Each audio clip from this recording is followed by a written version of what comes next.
the girl made a giant hamburger couch. People could sleep in it, and it also worked as extra seating for parties. Later, while eating hot pot, she came up with an even crazier idea. She wanted to make a rocking hot pot couch bed. To recreate the shape of a hot pot, she used tons of bamboo strips and wove them into a giant pot. After a full day of work, the huge hot pot frame was finally finished, but the second she lay inside it, the whole thing collapsed. The bamboo was too soft to hold an adult's weight, but she didn't give up. Instead, she bought a giant metal frame. This time it was strong enough, but a new problem appeared. The gaps in the frame were too wide, and people could easily fall through, so she covered the bottom with cardboard and added a layer of foam outside. That way, no one would fall through anymore. Next, she wrapped the frame with thick sponge and secured it with wire. This finally made the couch comfortable. Then, she covered everything with green fabric, but she realized the bottom was still too deep, so she cut a huge piece of sponge and placed it underneath. Only then did it finally feel comfortable to lie in. After that, she made several food-shaped pillows and placed them inside the hot pot couch bed. In the end, the rocking hot pot couch bed was finally completed. What kind of furniture do you think she'll make next?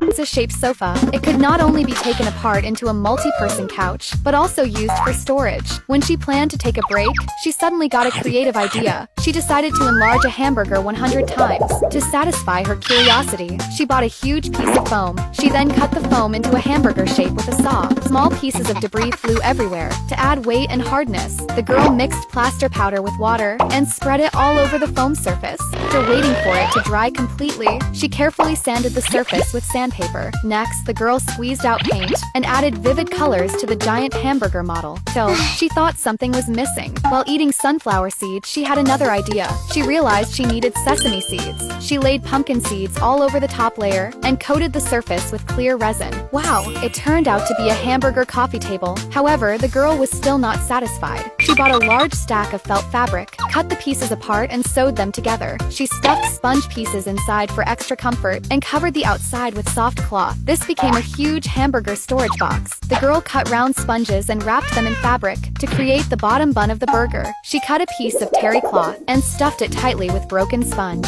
A soft beef patty was finished. After that, the girl made each layer one by one, rich-looking cheese slices, cute tomato slices, and fresh green lettuce leaves. In the end, she cut sponge blocks into the shape of the top bun and covered them with fluffy, soft fabric. The final result looked incredibly fun and unique. This handmade creation worked perfectly as a sofa and served as extra seating during friend gatherings. Would you also want to own a giant hamburger like this? A man actually laid inside popcorn, but the craziest part was, popcorn was a giant beanbag chair he made with 25 pounds of cotton. When he jumped in, it looked like popcorn swallowed him whole. Later, while buying bananas, he got another crazy idea. So, he made a giant banana couch. Could be sat on, laid on, and even split into 4 chairs, perfect for parties. But he still wasn't satisfied, because next, he wanted a rocking couch. One day, while eating watermelon, he got inspired again. First, he dragged out a huge metal pot, used for raising fish, and turned it into the couch base. Then, he added support rods for the backrest. Soon, the watermelon couch frame was done. Next, he wrapped the frame with felt boards piece by piece. After trimming it, it actually looked like watermelon skin. To make it softer, covered it with thick foam. He even used stronger foam around the edges for support.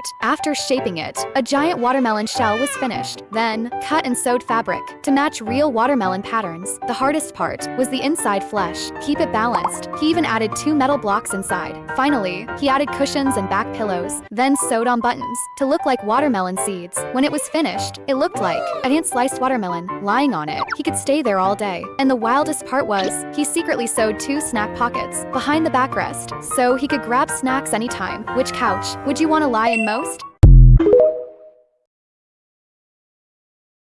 I enlarged my notebook 100 times and made a notebook sofa bed you can sit and sleep on. A few days ago, I almost accidentally sat on my notebook at home. Luckily, it didn't break. That got me thinking, why not make a notebook sofa bed? First, I prepared some square tubes and simply welded a frame. I connected the middle with hinges so it can fold up and down.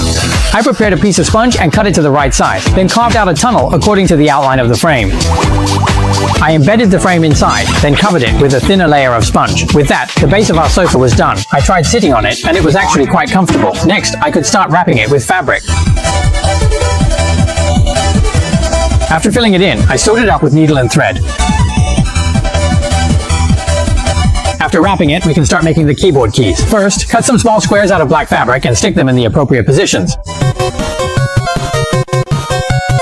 Then, use a Bismarck marker to draw the letters onto the keys.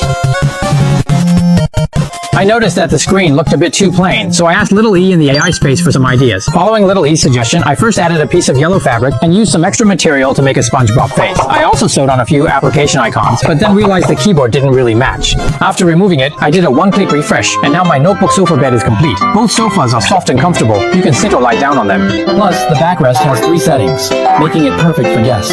Make one too. I imitated the shape of cat. I made 60 cat food to form a sofa that both humans and cats like. Sofa for sometime when I fed my cat food. I found that this was in the shape of a donut, so I picked up a bowl of cat and studied it. I wondered if I could turn this bowl into a giant cat bed sofa. Would my cat like it? So I bought a piece of fabric and prepared to challenge it. To easily cut the shape of the cat, I made a mold out of thick cardboard, so I can draw along the mold. It's much faster.